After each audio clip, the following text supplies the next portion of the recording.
मित्रों, कुंभ में आई एक पाकिस्तानी लड़की ने एक नागा साधु को देखते ही चिल्लाने लगी। वह जोर जोर से चिल्ला चिल्ला कर कह रही थी कि यह अघोरी कोई महात्मा नहीं बल्कि एक कातिल है। आखिर वह पाकिस्तानी लड़की ऐसा क्यों कह रही थी? इस घटना की पूरी सच्चाई जब आप सुनोगे तो आपके पैरों के नीचे से भी जमीन खिसक जाएगी। इस घटना की शुरुआत होती है पाकिस्तान के एक छोटे से गांव से, जहां एक हिंदू परिवार रहा करता था। उस परिवार में राकेश राव और उनकी पत्नी रेखा राव रहा करते थे। राकेश जी अपना खुद का एक छोटा मोटा व्यापार चलाया करते थे, जिससे वह ठीक ठाक कमाई कर लेते थे और जैसे तैसे अपना और अपने परिवार का गुजारा कर लेते थे। एक दिन राकेश जी को खुशखबरी मिलती है कि रेखा गर्भवती है। खुशखबरी सुनते ही राकेश जी खुशी से नाचने लगते हैं और फिर वह पूरे 9 महीना तक रेखा का बहुत अच्छे से ख्याल रखते हैं। रेखा की कोख से 9 महीने बाद एक बहुत ही सुंदर बच्ची का जन्म होता है। राकेश जी और रेखा जी अपनी बेटी से बहुत प्यार करते थे। उन्होंने उसका नाम सीमा रखा था। सीमा धीरे धीरे बड़ी होती जा रही थी। राकेश जी सीमा का एडमिशन एक अच्छे स्कूल में करवा देते हैं। सीमा बचपन से ही पढ़ाई लिखाई में बहुत अच्छी थी। वह हमेशा स्कूल में पहला स्थान प्राप्त करती थी। लेकिन सीमा के मन में बचपन से ही पानी को लेकर एक अजीब सा डर बना रहता था। उसे कई बार रात को पानी के सपने आते थे। उसे ऐसा लगता था कि मानो उसे पानी में कोई डुबो रहा है। एक बार रात में सीमा जोर जोर से चिल्लाने लगी कि मुझे धोखा मत दो, मुझे बचा लो, मुझे बचा लो। जब भी वह किसी नदी या किसी तालाब को देखती तो उसका पूरा शरीर कांपने लग जाता था। राकेश जी ने कई सारे डॉक्टरों से इस बारे में बात करी थी और सीमा का इलाज करवाने की बहुत कोशिश करी, लेकिन डॉक्टरों को भी सीमा के इस बीमारी के बारे में कुछ समझ नहीं आ रहा था।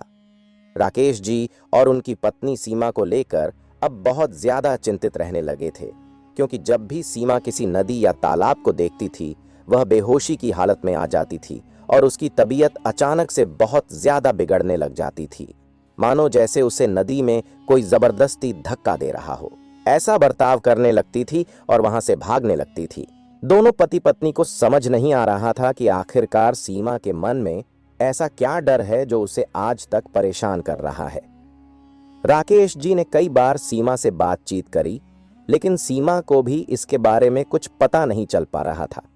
वह बस इतना ही कहती थी कि मैं जैसे ही पानी के सामने जाती हूं मुझे पता नहीं क्या हो जाता है।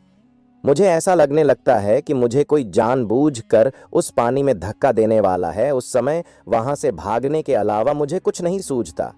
इसी तरह धीरे धीरे कुछ साल बीत जाते हैं। अब सीमा पूरे 9 साल की हो गई थी, लेकिन आज भी उसके मन में पानी को लेकर वही डर लगा हुआ था। एक दिन राकेश जी एक महात्मा के पास जाते हैं। उन्हें सीमा के इस डर के बारे में बताते हैं तो वह महात्मा कहते हैं कि उस बच्ची के मन में शायद पिछले जन्म का कुछ डर बसा हुआ है जो उसे आज भी डरा रहा है। जिस भी दिन उसे अपने पिछले जन्म की सारी बातें याद आएगी वह एक एक तुम्हें बता देगी और तुम्हें पता चल जाएगा कि आखिर उसके साथ ऐसी कौन सी घटना हुई जिसके कारण उसके मन में यह डर है। लेकिन तब तक तुम एक काम करो, इस समय भारत के प्रयागराज जिले में सदी का सबसे बड़ा महाकुंभ लगा हुआ है। यह महाकुंभ पूरे 140 सालों के बाद लगता है और जो भी भक्त इस महाकुंभ में एक बार आस्था की डुबकी लगा लेता है उसके जीवन की सारी परेशानियों का अंत हो जाता और उसके सभी पाप नष्ट हो जाते हैं। तुम अपनी बेटी और अपने परिवार के साथ प्रयागराज के महाकुंभ में गंगा यमुना के पावन संगम में डुबकी लगाकर देखो, फिर देखना उसके मन से सारा डर अपने आप निकल जाएगा। राकेश जी को भी उन महात्मा की बातें सही लगती हैं और वह सोचते हैं कि मैं अपने परिवार के साथ महाकुंभ में जाता हूँ। महाकुंभ का लाभ भी उठा लूंगा, शाही स्नान भी हो जाएगा और सभी साधु संतों के आशीर्वाद से मेरी बेटी के मन में जो भी डर है वह डर भी दूर हो जाएगा। मित्रों, राकेश जी प्रयागराज जाने की तैयारी करने लगते हैं और कुछ दिनों के बाद ही वह अपने परिवार के साथ प्रयागराज महाकुंभ में पहुंच जाते हैं। राकेश जी प्रयागराज में सीमा को लेकर कई सारे साधु संतों के पास जाते हैं और सभी साधु संतों का आशीर्वाद सीमा को दिलवा देते हैं। सीमा थोड़ा अच्छा महसूस कर रही थी। रात बीत जाती है। अगले दिन शाही स्नान का दिन होता है। लाखों करोड़ों श्रद्धालुओं की भीड़, लाखों साधु संतों के साथ राकेश जी अपने परिवार को लेकर शाही स्नान की ओर आगे बढ़ रहे थे। जैसे ही वह गंगा नदी के तट पर पहुंचते हैं, नदी को देखते ही सीमा के मन में बहुत ज्यादा घबराहट होने लगती है। राकेश जी सीमा को कहते हैं, तुम्हें बिल्कुल डरने की जरूरत नहीं है, मैं तुम्हारे साथ हूं, हम सभी साथ मिलकर शाही स्नान करेंगे। लेकिन सीमा जैसे ही अपना पहला कदम आगे बढ़ाती है, उसे बहुत ज्यादा घबराहट होने लगती है और वह वहीं के वहीं बेहोश हो जाती है और उसकी तबीयत बिगड़ जाती है। फिर राकेश जी गंगा नदी में से एक लोटा जल भरकर लाते हैं और जैसे ही सीमा पर जल के छींटे डालते हैं, सीमा दोबारा होश में आ जाती है और वो कहने लगती है, मुझे नदी में धक्का मत दो, मैं नदी में जाऊंगी तो बच नहीं पाऊंगी, मुझे नदी में धक्का मत दो। वह जोर जोर से इस प्रकार से चिल्लाने लगती है। तभी वहां पास में एक बहुत ही सिद्ध चमत्कारी साधु महात्मा खड़े होते हैं। महात्मा जी पूरी घटना को होते हुए देख रहे थे। वह राकेश जी के पास आते हैं और पूछते हैं, क्या हुआ है। राकेश जी जब उन महात्मा को पूरी घटना बताते हैं तो वह बाबा महात्मा कहते हैं, कई बार कुछ लोगों के साथ पिछले जन्म में कुछ ऐसी घटनाएं हो जाती हैं जो आने वाले अगले कई जन्मों तक उनके दिमाग में जगह बना लेती है। तुम्हारी बेटी के साथ भी शायद पिछले जन्म में कुछ घटनाएं हुई हैं जो इसे आज तक परेशान कर रही हैं। तुम बिल्कुल चिंता मत करो। और वह सीमा से कहते हैं, बेटी 2 मिनट शांति से आंख बंद करके बैठ जाओ। फिर महात्मा जी गंगा नदी में से थोड़ा जल लेकर आते हैं। अपनी हथेली में जल लेकर कुछ मंत्रों का जाप कर सीमा पर जैसे ही गंगा जल के छींटे डालते हैं, सीमा को अचानक से कुछ होने लगता है। वह बहुत जोर से अपना माथा पकड़कर झूमने लगती है। राकेश जी यह सब होता देख बहुत ज्यादा डर जाते हैं, लेकिन वह महात्मा जी राकेश जी से कहते हैं, तुम बिल्कुल भी चिंता मत करो, तुम्हारी बेटी के साथ पिछले जन्म में कुछ हुआ है जो अभी तक उसे परेशान कर रहा है और उसके दिमाग में वही बातें चल रही हैं और इसीलिए तुम्हारी बेटी कुछ मिनट बाद बिल्कुल ठीक हो जाएगी। जैसे ही सीमा होश में आती है, वह वापस से चिल्लाने लगती है कि मुझे नदी में धक्का मत दो, मैं तुम्हारे हाथ जोड़ती हूँ, मैं तुम्हारे पैर पड़ती हूँ। तब राकेश जी अपनी बेटी को पकड़कर उससे पूछने लगते हैं, क्या हुआ है, तुम इतनी डर क्यों रही हो। तब सीमा कहने लगती है कि मैं 21 साल की लड़की थी और मुझे धोखाधड़ी से पानी में डुबो दिया गया। नदी में डूबने के कारण मेरी मृत्यु हो गई थी। मेरा नाम रेखा था और मेरे कातिल का नाम पवन था, जिसने मुझे जबरदस्ती पानी में धक्का देकर मेरा जीवन समाप्त कर दिया था। फिर वहां खड़े अघोरी बाबा सीमा से बात करने लगते हैं और कहते हैं, बेटी तुम किस गांव में रहा करती थी, पूरा सच बताओ, तुम्हारे साथ क्या हुआ था, हमें सही से पूरी घटना की जानकारी दो। तब सीमा कहती है, मैं उत्तर प्रदेश के एक छोटे से गांव में रहा करती थी। बचपन में पवन नाम के लड़के के साथ मेरे घर वालों ने मेरा बाल विवाह करवा दिया था। लेकिन जब मैं पवन के साथ धीरे धीरे रहने लगी तो मुझे पता चलने लगा कि वह एक बहुत ही बुरा लड़का है, बहुत ज्यादा नशा करता है और वह बहुत ज्यादा जुआ खेलता है। पवन ने धीरे धीरे जुए में हमारी सारी जमा पूंजी समाप्त कर दी थी। हमारा घर भी बिक चुका था, हमारे पास रहने को घर भी नहीं था, हम किराए के मकान में रहा करते थे। पवन मुझसे बहुत ज्यादा लड़ाई झगड़े करता था, लेकिन फिर भी मैं जैसे तैसे पवन का साथ निभा रही थी। एक दिन पवन रात को नशे में घर आता है और मुझसे कहता है कि तुम अपनी शादी के गहने मुझे दे दो। मैं जुए में पैसा हार गया हूं, लेकिन मैंने गहने देने से मना कर दिया। उस बात पर हमारा बहुत बड़ा झगड़ा हुआ और फिर अगले दिन सुबह के समय में पवन मुझे गांव की नदी के किनारे पर घुमाने के लिए लेकर जाता है। हम दोनों वहीं नदी किनारे घूम रहे थे। तभी मौका देखते ही पवन अचानक से मुझे नदी में धक्का दे देता है।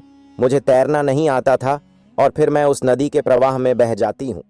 सीमा जैसे ही यह सच बोलकर अपनी आंखें खोलते हैं तो रमेश जी और वह महात्मा एक दूसरे को देखने लगते हैं। फिर वह महात्मा रमेश जी को बताते हैं कि इस बच्ची का तुम्हारे परिवार में पुनर्जन्म हुआ है। इसके साथ पिछले जन्म में यह जो घटना हुई, यह घटना इसे परेशान कर रही है क्योंकि इस बच्ची को आज तक न्याय नहीं मिला है। यह बेटी तो तुम्हारी ही है, लेकिन इसके मन में पिछले जन्म की कुछ यादें हैं। शायद जब इसे न्याय मिलेगा तब इसके दिमाग में से वह यादें और वह डर निकल जाएगा। फिर बाबा कुछ मंत्र बोलकर गंगा जल के छींटे सीमा पर डालकर वहां से चले जाते हैं। अब रमेश जी बहुत ज्यादा परेशान थे। उन्हें समझ नहीं आ रहा था आखिर क्या किया जाए। फिर वह सोचते हैं कि सीमा ने जो पता बताया है उसी पते पर जाना चाहिए। फिर रमेश जी अपने परिवार के साथ सीमा को लेकर उत्तर प्रदेश के उसी गांव में जाते हैं जहां सीमा रहती थी। लेकिन वह पहले पुलिस स्टेशन जाते हैं और पता करते हैं कि आज से 9 से 10 साल पहले किसी लड़की की डूबने की कोई रिपोर्ट दर्ज की गई थी या नहीं। तब उन्हें शिवगढ़ के पुलिस थाने से पता चलता है कि आज से ठीक 9 साल पहले रेखा नाम की एक लड़की की गांव के पास नदी में डूबकर मौत हो गई थी और आज तक उसकी वजह पता नहीं चल पाई।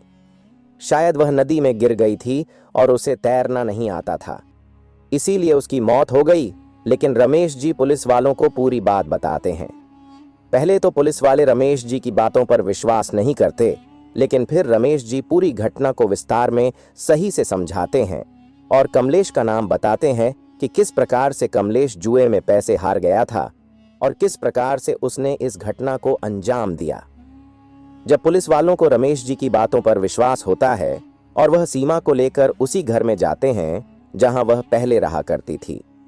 सीमा जैसे ही उस घर में पहुंचती है, उसे उस घर का पूरा रास्ता पता था। उसे उस घर के एक एक कमरे के बारे में पता था। वह जैसे ही घर का दरवाजा खोलती है, सामने कमलेश नशे की हालत में सोया होता है और सामने ही दीवार पर सीमा की तस्वीर लगी होती है, जिस पर उसकी मृत्यु की तारीख 9 साल पहले की लिखी होती है। सीमा जैसे ही उस तस्वीर को देखती है, वह चिल्लाने लगती है, यह मैं हूं, यह मैं हूं और उसी ने मुझे नदी में धक्का दिया था। पुलिस कमलेश को वहीं के वहीं गिरफ्तार कर लेती है। कमलेश कहने लगता है, यह लड़की झूठ बोल रही है। लेकिन पुलिस कमलेश को लेकर पुलिस थाने आती है और कमलेश का रिमांड लेती है। जब कमलेश पुलिस की हिरासत में होता है और कमलेश का रिमांड शुरू होता है, तो कमलेश सच बोलने लगता है और कहता है कि यह 9 साल की लड़की सच कह रही है। मैं बहुत ज्यादा कर्ज में डूब गया था, अपना सब कुछ बेच चुका था और मैंने अपनी पत्नी के गहने मांग रहा था। लेकिन उसने जब गहने देने से मना कर दिया तो मैंने उसे मरने का योजना बनाया। फिर मैं अगले दिन उसे नदी के पास घुमाने ले गया और मैंने उसे नदी में धक्का दे दिया। वह नदी के प्रवाह में काफी आगे बह गई थी क्योंकि वह तैरना नहीं जानती थी। फिर मैं घर आया और तिजोरी से उसके सारे गहने चुराकर जुए में वह सारे गहने हार गया। पुलिस जैसे ही यह सच सुनती है, वह कमलेश के खिलाफ कार्यवाही कर देती है और फिर कानून कमलेश को उम्र कैद की सजा सुना देता है। सीमा को जैसे ही यह खबर पता चलती है, अब वह बहुत खुश थी क्योंकि उसे न्याय मिल चुका था। वह वापस गांव की उसी नदी पर जाती है जहां कमलेश ने उसे पिछले जन्म में धक्का दिया था और उस नदी को छूकर प्रणाम करती है। अब सीमा के मन से धीरे धीरे पानी का डर जाने लगा था। धीरे धीरे वह नदी में भी स्नान करना प्रारंभ कर देती है। जब रमेश जी देखते हैं कि सीमा के मन से पूरी तरह से पानी का डर अब निकल चुका है, तो उन्हें बहुत खुशी होती है। रमेश जी अपनी बेटी को खुश देखकर बहुत खुश हो गए थे। तो मित्रों, ये कहानी आपको कैसी लगी कमेंट में ज़रूर बताइएगा और साथ ही वीडियो को लाइक करके चैनल को सब्सक्राइब करना ना भूलिएगा।